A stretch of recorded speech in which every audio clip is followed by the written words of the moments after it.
How did I have 40 years of people telling me it was this and it was that? There's something else going on that is causing me to react to things that nobody else is reacting as strongly. It's like I had an engine of a rocket ship and everybody else had a hot air balloon. And I couldn't dial it back to the hot air balloon. And I thought, this is more than major depression. And so I never got the right treatment until much later, till 25 years later. I didn't get the proper treatment to get help. You're different than kind of everybody else here. You're doing this and everyone else is kind of here. So it was at that point that people kind of woke up and said, oh, we've said for 5 years this girl has depression, like maybe there's something more there. So it was actually when I was kind of on my highs or being positive that the realization of, oh, it's not just this downfall of depression, she's kind of having these waves in between where they realized there was something more at play there. I got to go home and look it up and find out what it was. We used to go to a family counseling meeting with my whole family. I have 2 brothers as well, so they came along. And about 3 minutes into the meeting, I stood up, looked at the therapist who was running the group right in the eyes and said, "You're making me feel horrible about myself. I'm leaving." And I left. I never went back.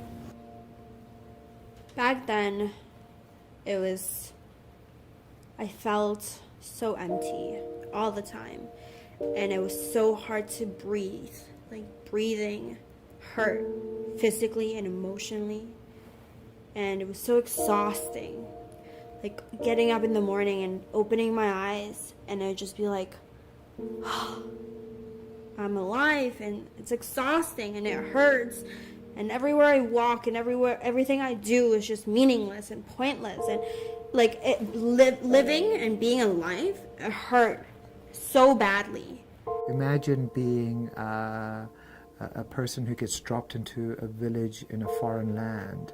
They don't speak your language. They don't eat your food. They don't understand your experiences. So, well, how could you be alone? But you're alone because you're not understood culturally, contextually, philosophically, emotionally, and all of these sorts of things. And so it's that kind of an experience, because your emotional experience is so intense, because your activity is so much. How do you explain that to someone? And it's a misunderstanding, a lack of connectedness along those ways. Back then, a bad day for me was waking up in the morning and wondering why I feel so overwhelmed with these feelings. I felt distressed.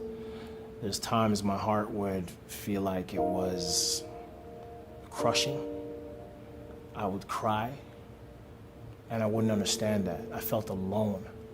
So it was very difficult, and I didn't understand what was going on. But back then, I just wanted to understand, why do I keep on crying every day? Why do I have to feel like this? And I hated being myself back then, because when you don't understand, you get confused about who you are. And that's how I felt. Just because I wanted somebody to understand. That was all I wanted. But it was never given to me. I do feel crazy because I feel like I'm acting very rationally based on all of these thoughts in my head. But when people can't understand what's going on and can't see all of these thoughts that are behind my actions, it's very, very hard, because I do feel crazy, and I don't like using the word crazy, but I feel like I should be in a straitjacket.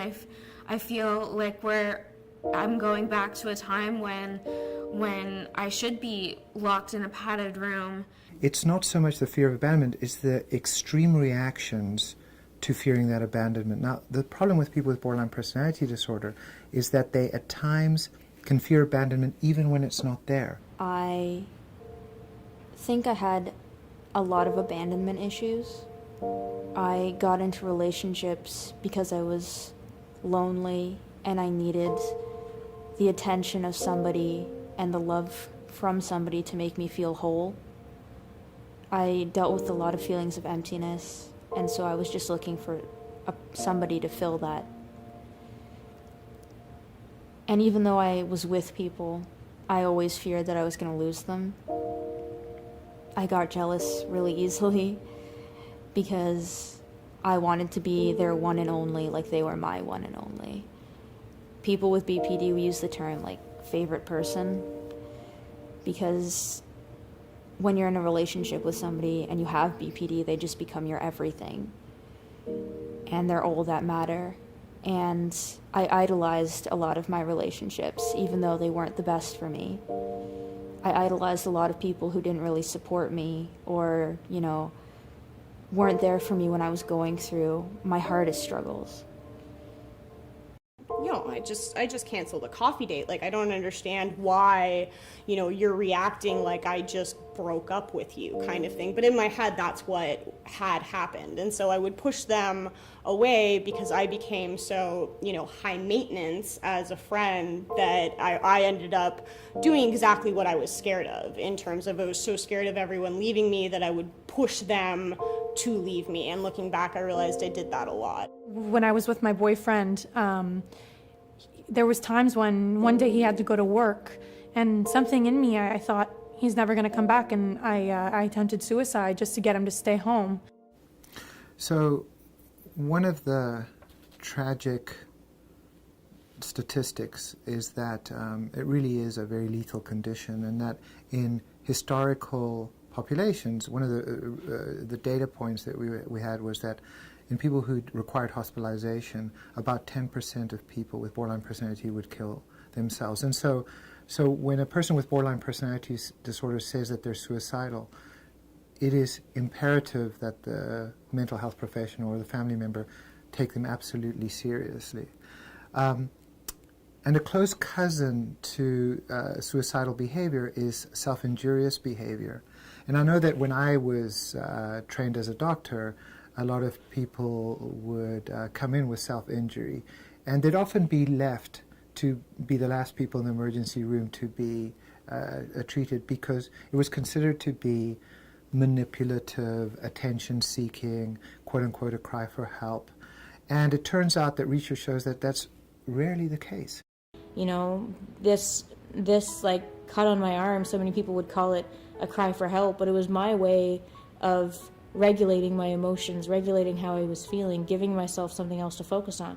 In a way, it was my coping skill. It was actually my way of staying alive. I think, you know, the pain is so great that you want to do anything to make it go away, make it less. Substances, cutting, all of the self-harm, overdosing, even for a brief moment, if you can feel better, just a little bit, it's worth it in the moment. And so self-harm is a desperate way of making the pain stop. And often we cut ourselves because, you know, feeling a pain on the outside of our body is easier to deal with than the pain that's inside our body. If I was happy, I would just do it because I was just feeling something and I didn't want to feel that. And sometimes it's just a cry for help. For me, I would just do it so much and I didn't get any help. I did it on my face just to ask for help, and I didn't know how to. And I would do things and I would do them right, and that's why people never thought that I was sick, because I do my stuff and I do it right and I do it well. You know, I'm put together, I'm always smiling, because that's how I cope. I smile and I laugh, and you know, everyone's like, oh, but you're such a happy girl. And no, you haven't seen my scars, you haven't seen my arms, my legs. You know, you can't feel that emptiness and that pain all the time, that it hurts so badly. And that was only 3 years ago, that's how I felt. I hurt myself physically in a way to release the emotional pain that I'm feeling. So I try to change my emotional pain into physical pain, and that I can heal. I was the opposite of okay. I would think about ending my life multiple times throughout the day, and it was excruciating pain that words cannot describe.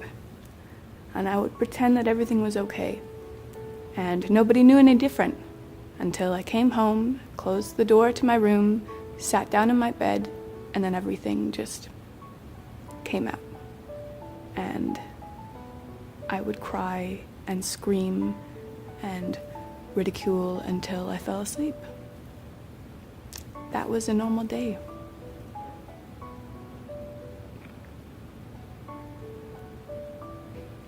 Wasn't too nice. I mean, I can't speak for why other people do it, but I mean, my thought is that you know, people are hurting. They're just hurting, and they just need to do something to let other people know, I'm in pain. I'm in a lot of pain, and I don't know how to make sense of this. Well, it started with me like bashing my head into a wall. I would get so mad and frustrated, and I didn't understand why I was crying, so I would literally just hit myself. And so that escalated into, I realized that was the thing that could stop me from emotionally crying, which was very backwards. But it was like, well, I gotta go up and show face to dinner, and I can't stop the tears. So if I punch myself in the face, the tears will stop. And so that developed into cutting, and as well as I started heavily using alcohol. I just wanted my brain off. To me, self-harm isn't just a razor and a wrist. It shows itself in so many different ways. I see that now, my behavior of constantly needing male companionship, that was self-harming, because I couldn't be alone, and I couldn't be alone with my thoughts. I couldn't sleep alone. Spending, all of that was self-harming. And the reason I did it was because I needed to feel something, or I needed to feel nothing. And because people with BPD, we feel so much, and we feel things so heavily, that it's really nice to have a second where it's like, oh, okay, I have, and those moments are so rare to us.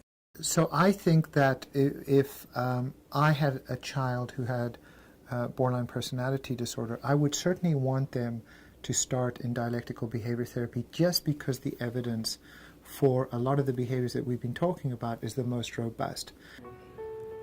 I truly believe that DBT has saved my life. I think it's so essential to day-to-day life. I feel like it shouldn't only be people with emotion dysregulation. When you look at the interpersonal effectiveness skills, and it tells you how to have an argument with someone without fighting, and it tells you how to get what you need while still keeping in mind that the other person is their own person. And it helps you frame things instead of, I want this now, why aren't you doing it? It helps you fully understand the whole situation instead of just your point of view, which can sometimes shift how you even look at the things that you want. And it's like, do I really want this? Is it reasonable? And it makes it easier to determine your values, your goals, and all of that. Having this peer group of people who I didn't have to justify myself to. I didn't have to explain where these thoughts and emotions were coming from. If they saw cuts on me, they didn't care, they didn't look, they weren't, they had their own stuff going on. So this idea of mindfulness is twofold. One, for the patient to be able to really drill down on what is actually happening to me right now. Now, it's almost antithetical to thinking about borderline personality disorder, because people with borderline personality disorder can have so much dysregulation. But as we talked about earlier, these are episodic moments. And so this idea of being able to catch them as they arise, these dysregulations, this upsetness, much earlier on is going to be very important. And then for the clinician who practices mindfulness to see their patient in love, to see them as a human being who is suffering with compassion, and then to be able to sit there and treat without judgment is just a wonderful thing. I even use mindfulness when I do the dishes or clean the house because I never thought it would be very soothing just doing the dishes. It is something you need to practice. And you don't have to like practice. You're not gonna like practice all the time. What it's allowed me to do is to almost take like a little mini mental break. If I feel kind of a strong emotion coming on, if I feel like a negative thought starting to loop, if I stop and just be now in the present, it gives me the space to not, for example, go hurt myself. It gives me the space to come down, relax, bring my emotions back to a place where they're a little bit more manageable, so I can then use the more logical side of my brain, or what they call logic side of the brain, to make decisions about how I want to go forward with this, instead of like some sort of instant reaction where, all of a sudden all hell breaks loose. I'm always checking in with my body, sensing my body, kind of noticing where I might be feeling a little tense. And for example, if I feel tense in my chest, I know that I'm more anxious, whereas when I feel it in my stomach, I'm very nervous, whereas when I feel it in my head, I'm very angry. And so I'm always checking in with my body to make sure I do know what I'm feeling, because it's when you don't identify how you're feeling, you can't solve a problem that you don't know exists. Mindfulness made me just calm down. My breathing techniques helped me. I would feel the pain inside, but then I would radically accept that, and I would start to breathe, which helped me to feel easier inside. It got rid of the pain. You take a deep breath, you release the breath, you sit down, you can close your eyes, and eventually that pain will go from strong to weak, and sometimes you can't even feel that pain. And when you realize what you can do, you'll do it often. And I love that. It's just understanding what you have to do with pain instead of what you knew or you thought you had to do.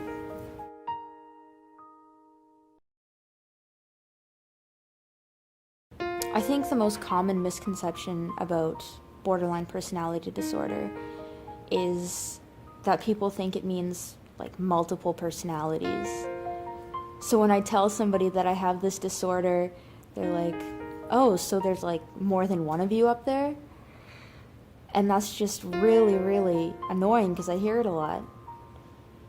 BPD isn't like a common thing that everybody talks about. So it's kind of like the elephant in the room when I bring it up because nobody knows what it is.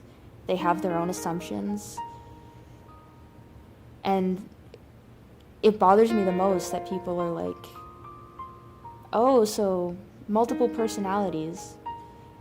What does that mean to you? And it's kind of hard to describe, you know. No, it's not multiple personalities. It just means I get emotionally dysregulated. There's one of me in there. She just has many different sides to her, but I'm still one person. There needs to be more awareness, especially since BPD is such an unknown diagnosis. You need to understand that there are certain things that we cannot handle from person to person, and that just in doing your research, having a compassionate mindset, and being open-minded, you can make a huge difference in our lives. Even at work, I've, had a good sit down with my manager, and I know some people are scared to do things like that because there's that stigma around mental health. So it's like, well, you don't want to tell your manager, you don't want to tell, but I feel like I'm comfortable with him, and I think he's a great guy, so I felt comfortable enough to explain. And now it's like, I can look at him and be like, I'm having a moment, I need to go into the back and breathe. Otherwise it's going to be, and he says, yep, go breathe, you know, and I can kind of then calm myself before it escalates. So everyone understanding it makes a world of difference. You're reading this material over and over again, and you're seeing these portrayals in the media of who these borderline women are, these man-eaters, and I just didn't know who I was anymore. It was like Sam was gone. So the self-stigma, I think with any kind of mental illness is huge. But with borderline, I've had doctors refuse to treat me. It was huge. And that's another barrier. It's another obstacle that you have to stop and jump over. And there's no therapy for that. These are things you have to learn how to do yourself. And they're lies. They're lies. They're just outright lies. I mean, I got married 2 months ago. I've been in a healthy relationship for 4 years.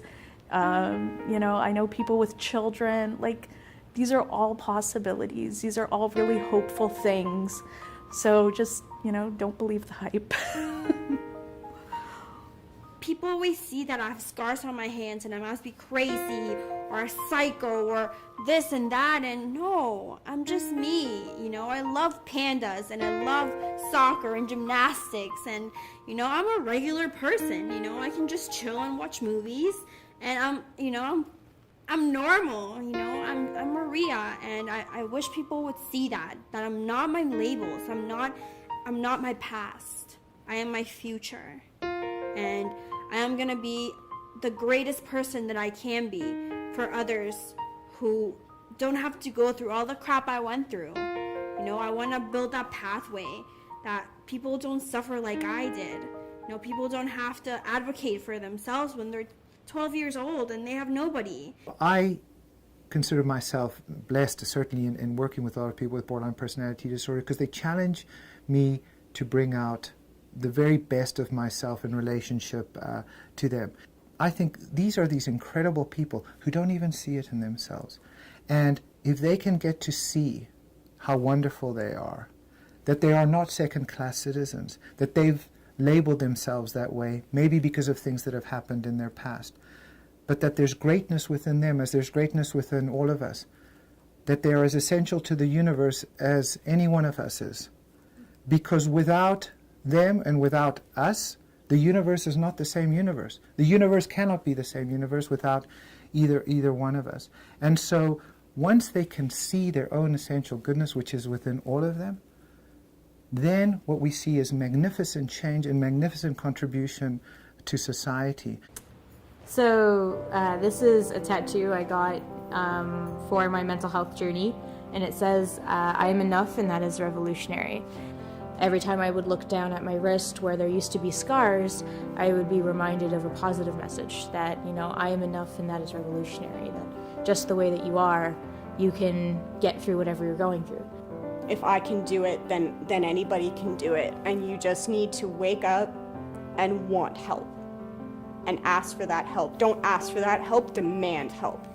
Make sure someone listens. Make sure someone hears what you're saying, because you have to be your own advocate. And as hard as that is, when you don't want to be your own advocate, it could change your life. I have been at the lowest of the low, sitting in the well, not wanting to get out. I've had a lot of odds against me, and I'm sure you do too, but I need you to understand that for all the ugly and for all the hardships, there is so much beauty. And there is so much love, and there are people, and I'm sitting in a room with them, that will make their lives out to helping you. And you could finally understand that there's going to be people in your lives that are going to love you no matter what. And when you feel that and you get to understand that helps you keep on going. And that allows you to open the door and to share who you really are. Not who they think you want to be, who you really are. It's just that amazing feeling, and I love that. I love it.